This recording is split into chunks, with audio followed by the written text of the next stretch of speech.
warahmatullahi wabarakatuh. Kami dari Keperawatan 1C akan melaksanakan tugas komunikasi dasar keperawatan, yaitu komunikasi dengan komunitas. Assalamualaikum warahmatullahi wabarakatuh. Apa kabar semuanya? Waalaikumsalam warahmatullahi wabarakatuh. Perkenalkan, kami mahasiswi keperawatan dari Universitas Pendidikan Indonesia. Hari ini akan melaksanakan penyuluhan yang bertemakan cuci tangan yang baik dan benar. Dengan saya, Nur Laila Rizky sebagai moderator, dan rekan saya yang akan menyampaikan materi yaitu Saya Arif Maulana. dan perkenalkan nama saya Hana Cecilianita Asmaka. Oke, baiklah. Di sini saya langsung serahkan kepada pemateri. Silakan untuk memaparkan materinya.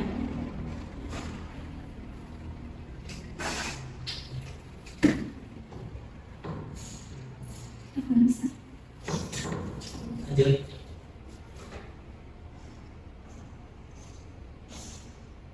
Nah, oke teman-teman. Jadi di sini kita akan melakukan atau kami akan melakukan penyuluhan terhadap bagaimana sih cara mencuci tangan yang baik. Nah, untuk mencuci tangan yang baik itu ternyata punya 8 langkah loh. Nah, sebelum saya lanjut, apa udah ada yang tahu di sini bagaimana 8 langkah itu? Belum. Oke. Sebenarnya simpel ya, karena di sini kita nggak punya wastafel untuk cuci tangan secara langsung. Kita bisa menggunakan media yaitu hand sanitizer. Hand sanitizer ya?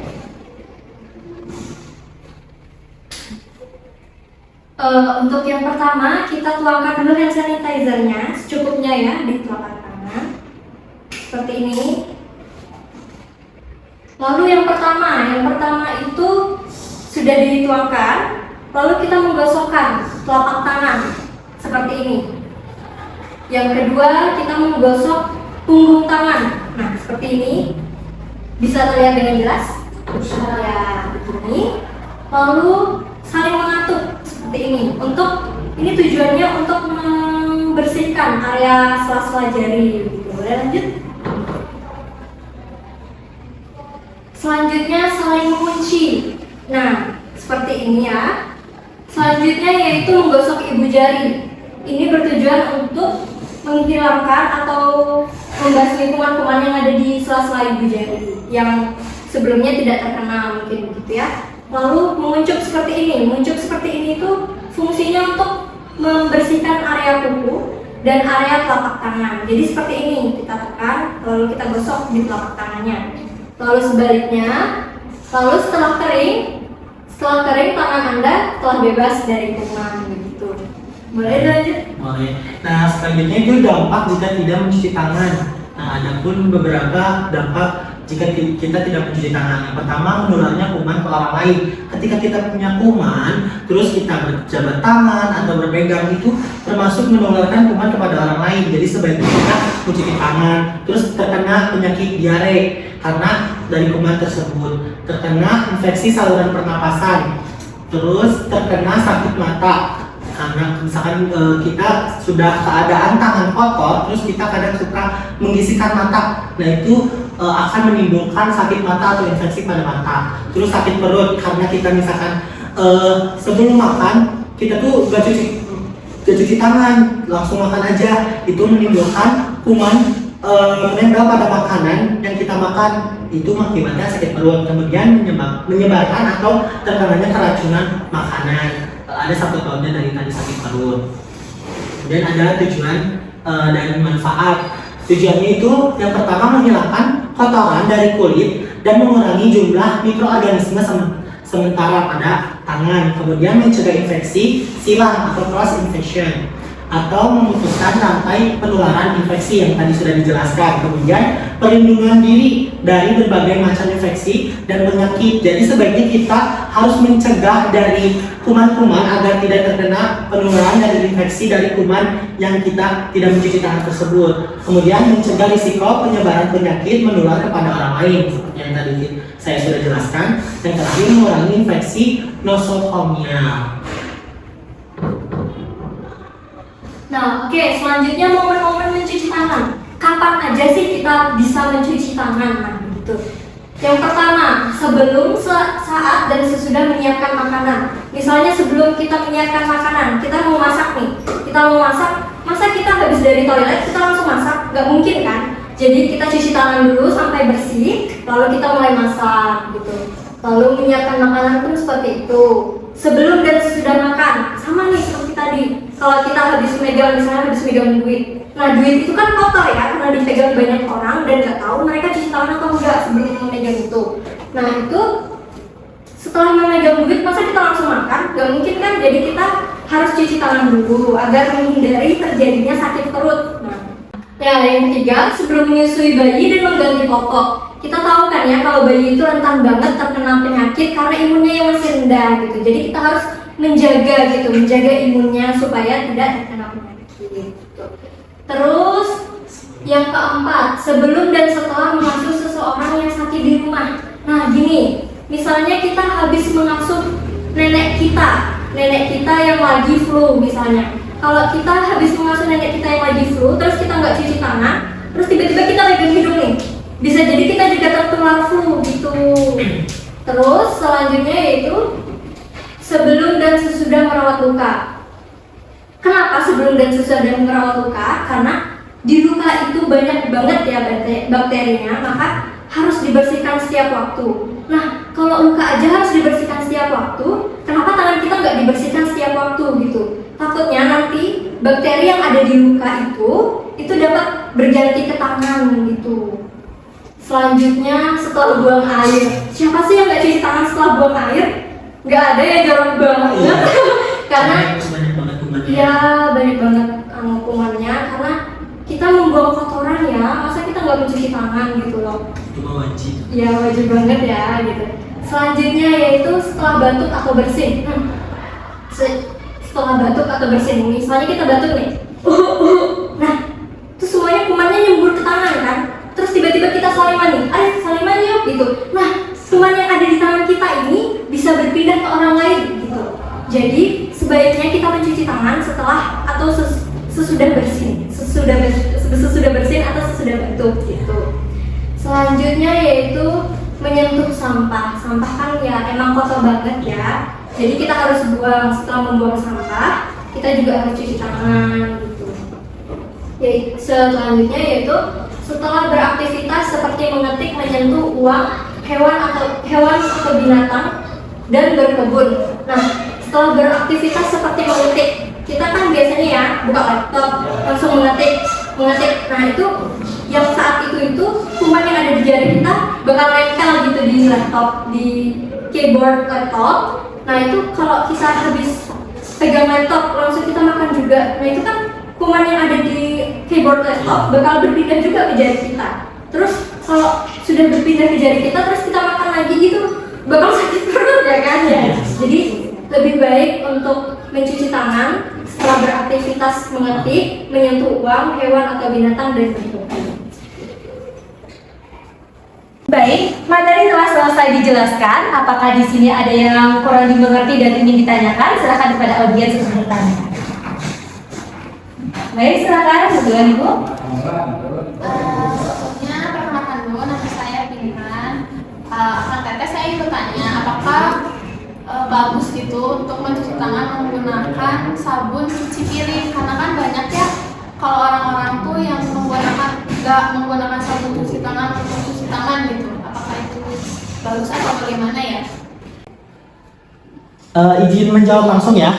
Dianjurkan untuk menggunakan sabun cuci tangan karena sabun cuci piring itu mengandung pemutih yang hanya menghilangkan minyak pada kotoran yang ada pada piring. Nah, dari mengandung pemutih itu akan mengakibatkan tangan itu iritasi. Jadi sebaiknya gunakan sabun sesuai anjuran untuk mencuci tangan. Seperti itu, Ibu. Apa sudah terjawab? Terima kasih. Ya, sama-sama. Baik, silakan untuk audiens lain yang ingin bertanya. Ibu silakan. Ya, terima kasih sebelumnya. Perkenalkan, nama saya Najma. Saya ingin bertanya, apakah ada bahaya menggunakan hand sanitizer sebelum makan? Soalnya kan hand sanitizer rasanya pahit. Apakah ada bahayanya? Terima kasih. Oke, izin menjawab ya.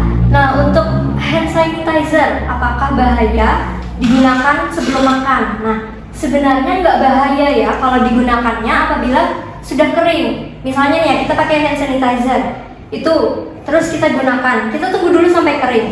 Sampai kering baru kita makan. Kalau kita masih basah-basah nih, masih penuh hand sanitizer makan tangannya, terus kita makan, itu makanannya bakal terasa agak pahit. Nah, itu tuh sebenarnya bahaya bagi kesehatan tubuh kalau selalu dilakukan berulang-ulang kali gitu. Jadi hand sanitizer itu fungsinya untuk menggantikan keran air untuk mencuci tangan di air secara langsung. Jadi apabila kalau ada keran atau tempat mencuci tangan wastafel seperti itu, lebih baik dianjurkan untuk mencuci tangan secara langsung. Tapi kalau tidak ada wastafel, boleh menggunakan hand sanitizer, tapi harus dipastikan untuk sangat kering lalu makan. Ya, Apakah sudah menjawab? Jadi menambahkan juga ya, pada intinya yang lebih baik dan dianjurkan itu mencuci tangan pada air yang mengalir dan menggunakan sabun. Jika misalkan emang mendesak tadi seperti yang dijelaskan oleh rekan saya, itu baru boleh pakai hand sanitizer tapi menunggu sampai kering gitu. Sudah terjawab? Sudah, terima kasih. Ya, sama-sama. Baik, silakan audiens lain yang ingin bertanya, dipersilakan. Silakan. Baik, Akang Teteh, perkenalkan nama aku Askia. Izin bertanya, lebih efektifan mana mencuci tangan dengan air atau dengan tisu basah? Terima kasih. Baik, langsung izin menjawab ya. Tentunya tadi yang setelah saya jelaskan sebelumnya, lebih efektif mencuci tangan dengan air mengalir dan menggunakan sabun. Karena kalau misalkan menggunakan tisu atau tisu basah, misalkan ini kita mengambil tisu basah terus menggunakan di sebelah tangan kanan, langsung sebelah kiri. Secara tidak langsung tisu basah yang sudah digunakan di sebelah kanan itu ada kumannya, terus dipakai lagi ke sebelah kiri. Secara tidak langsung mentransfer kuman, jadi tidak efektif. Jadi sebaiknya cuci tanganlah dengan air yang mengalir dan menggunakan sabun gitu. Jika emang mendesak dan emang tidak ada yang dekat dengan air yang mengalir, ya gunakan saja dengan hand sanitizer. Terus tunggu sebentar untuk kering, lalu baru bisa pakai tisu gitu. Apakah sudah terjawab? Sudah, terima kasih. Baik, sama-sama. Silakan audiens lain, ya, dipersilakan. Baik, pertama ini izin memperkenalkan diri, nama saya Alia. Gimana sih kalau misalkan kita cuci tangan terus udah menerapkan 8 langkah cuci tangan lagi tapi tidak menggunakan sabun, apakah itu tetap efektif atau tidak? Oke, izin menjawab ya Alia ya. Jadi apakah kita sudah apabila kita sudah menerapkan cuci tangan 8 langkah dengan air mengalir tapi tidak menggunakan sabun, begitu? Ya. Jadi fungsi sabun sebenarnya itu untuk meluruhkan bakteri yang ada di dalam tangan, di sela-sela jari begitu, untuk mematikan bakteri yang ada gitu. Namun kalau kita cuma mencuci tangan 8 langkah dengan menggunakan air, itu bakterinya bakal tetap nempel. Ada yang bakal tetap nempel gitu, ada yang masih hidup gitu. Jadi lebih baik melakukan pencucian tangan 8 langkah dengan menggunakan sabun dan air mengalir. Baik, audiens saya, apakah masih ada yang ingin ditanyakan? Sudah cukup jelas? Sepertinya sudah cukup jelas ya. Di sini teman-teman saya mau menunjukkan tata cara yang dapat dilakukan untuk mempermudah kita menghafalkan 8 langkah tata cara mencuci tangan yang baik. Silakan kepada Kang. Jadi agar mempermudahkan kita menghafal tata cara cuci tangan yang baik itu ada lagunya. Ya. Ingin sehat dan selamat cuci tangan, telungkupkan 2 tangan bergantian, mengatuk dan mengunci lalu putar ibu jari, terakhir gosok-gosok ujung jari. Nah seperti itu ya. Yuk alhamdulillah kita berdiri, kita lakukan tadi yang saya sudah contohkan. Yuk semangat. Yuk semangat ya. Semuanya Gerakannya. Cuci tangan yang baik. Jangan masuk yuk. 1, 2, 3. Ingin sehat dan selamat cuci tangan, telungkupkan 2 tangan bergantian, mengatuk dan mengunci mengunci lalu putar ibu jari, terakhir gosok-gosok ujung jari. Arif, aku punya hadiah nih. Kalau ada 2 orang yang mau maju praktekin yang tadi barusan. Nah, boleh siapa tuh? Nah, ayo, Depan. Kita lihat ya. kita lihat ya. Kita saksikan kita. Baik, kakak teteh, apakah udah siap? Sudah. 1, 2, 3. Ingin sehat dan selamat cuci tangan, telungkupkan 2 tangan bergantian, mengetuk dan mengunci lalu putar ibu jari, terakhir gosok-gosok ujung jari. Bagus sekali loh. Padahal cuma 3 kali diulang. Udah bisa nih. Untuk hadiahnya nih, aku mau kasih sedikit uang ya. Ini. Wah, terima kasih. Makasih teteh. Kembali ke tempat. Iya, terima kasih ya. Nih kita ada kata-kata bijak yang udah kita tampilin ya. Pada saat kita sehat, harta itu adalah hal yang utama. Tapi pada saat kita sakit, harta itu tidak ada nilainya. Jadi buat kalian jangan lupa untuk selalu menjaga kesehatannya. Salah satunya yaitu dengan cara mencuci tangan secara teratur. Nah, untuk mengakhiri perjumpaan penyuluhan kita kali ini, alangkah baiknya kita sekarang pergi ke wastafel, tempat mencuci tangan, untuk mengetahui cara-cara untuk mencuci tangan yang baik dan benar. Mari audiens ikut kami. Yuk. Udah. Baik akang teteh semuanya, setelah mendengarkan penjelasan tentang mencuci tangan yang baik dan benar, kali ini kita akan melihat langsung mempraktekkan cara mencuci tangan yang baik dan benar yang akan dilakukan oleh Teh Hewana. Baik, semuanya mohon perhatiannya ya, tolong disimak dengan baik. Untuk sebelum kita masuk ke tahap cuci tangan, sebaiknya kita melepaskan dulu aksesoris yang ada di tangan kita. Seperti ini kan saya menggunakan gelang. Nah, kita lepas dulu gelangnya. Terus kalau sekiranya lengan bajunya panjang, bisa digulung sampai situ. Setelah itu kita masuk ke dalam tahap cuci tangannya. Yang pertama yaitu kita basahi dulu tangannya. Yang kedua, kita gunakan sabun cuci tangan secukupnya. Tahap yang pertama yaitu kita menggosok kedua telapak tangan. Selanjutnya, punggung tangan. Lalu tangannya mengatup seperti ini untuk membersihkan sela-sela jari. Setelah itu tangannya mengunci seperti ini. Setelah mengunci, kita sekarang membersihkan area jempol seperti ini. Lalu sebelahnya lagi. Setelah membersihkan area jempol, kita membersihkan area telapak tangan dan kuku. Kita akan menguncup seperti ini lalu digosok. Lalu ke sebelahnya lagi. Setelah sudah, kita bilas dengan air yang mengalir.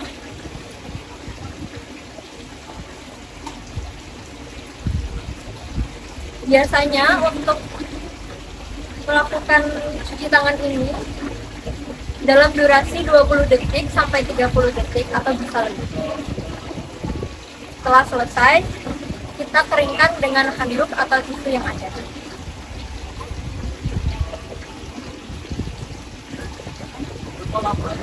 Baik, sudah selesai pemeragaan pencucian tangan yang telah dilakukan oleh Teh Hewana. Apakah di sini ada audiens yang mau mencontohkan cuci tangan seperti Teh Hewana?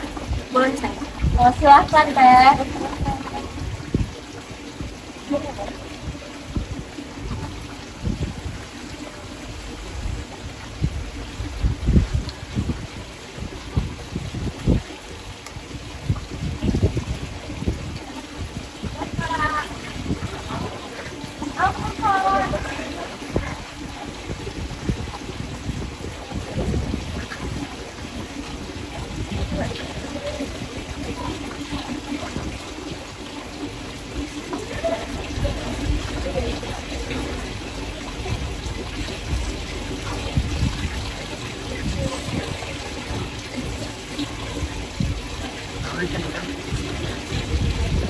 Baik, bagus sekali. Berarti audien kiranya sudah paham ya cara mencuci tangan yang baik dan benar. Semoga kelak bisa dapat diterapkan dalam kehidupan sehari-hari untuk selalu mencuci tangan agar menjaga kesehatan tubuh kita. Sekian saja penyuluhan yang hari ini dapat kita lakukan. Terima kasih atas kehadirannya. Wassalamualaikum warahmatullahi wabarakatuh. Waalaikumsalam warahmatullahi wabarakatuh.